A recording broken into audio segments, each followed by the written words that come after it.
Hello everyone, welcome to back my channel. I hope everyone is having a wonderful day. Before starting the video, please go ahead and hit the subscribe button. On their train car, Billy tells Sally it's nice to see her back. He was getting worried. She was just clearing her head and reminds him she couldn't go anywhere with the road and tracks out. She sarcastically asks if he's snagged a deal with Cane for Chancellor. Billy has to fix things with her first.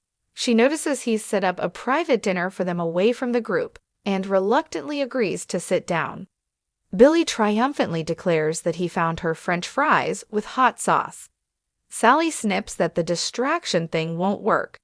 It's obvious that he's not willing to hand her Abbott Communications if he takes over Chancellor Industries. She doesn't have a plan B. This is it. Chancellor is consuming his every thought, so where does that leave Abbott Communications? Billy can't get a word in edgewise as she makes her pitch again. He insists he trusts her. She snaps, "The way you trusted Phyllis?" Billy asks her to look under the dessert plate. There's a folded paper with her name on it.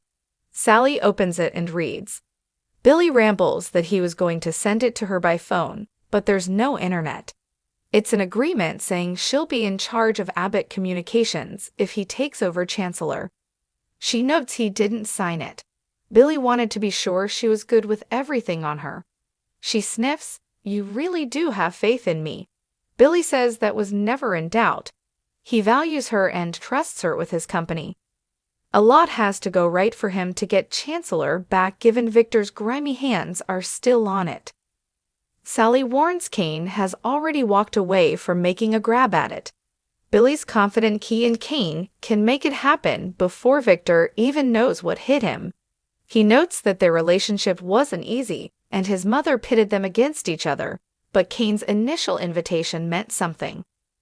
Gathering everyone together makes him think he wants an audience for when he takes down the big man. Chancellor is his dream, and I want you to have your dream. Billy and Sally toast to her and her potential position as CEO of Abbott Communications. Sally thinks his new company was just a distraction, a way to not think about Chancellor. Billy admits Cane's call put a wrench in that plan. He realized he wasn't over losing it or how it happened. Sally muses, "You want revenge." Billy wants what is his. If Victor goes down in the process, well, then c'est la vie. He tells Sally it would be a hell of a story if it happens. It would put Abbott Communications on the map to publish Victor being gutted like a fish. Sally worries about Billy's thirst for revenge. He's looking ahead and only sees good things. He signs the paper he gave Sally. Starting with this. She signs it too and then writes, "I love you" on his hand. Billy thanks her for being his partner and they kiss. In Genoa City, Cane walks into the coffee house and Holden appears. He muses about the mysterious Aristotle Dumas requesting a meeting in public. Cane's impressed by the work he's done with him privately. He assumes he's kept it under the radar.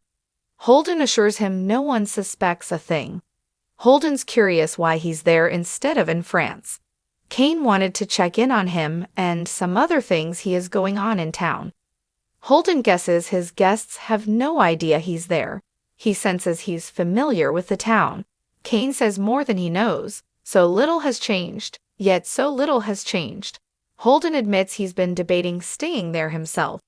Cane asks if he's told anyone he's working again since he fired him. Holden doesn't know that many people, but as requested, everyone thinks he's still searching. Cane tells him to call him by his real name. Dumas will soon cease to exist. Cane reveals he's coming back to Genoa City to live. Until then, he'll need Holden to be his eyes and ears on the ground. Holden's happy to be of assistance. He's thoroughly impressed by the scope of his purchases so far. Holden asks if he'll move his other companies here, and Cane warns there will be no questions about his intentions.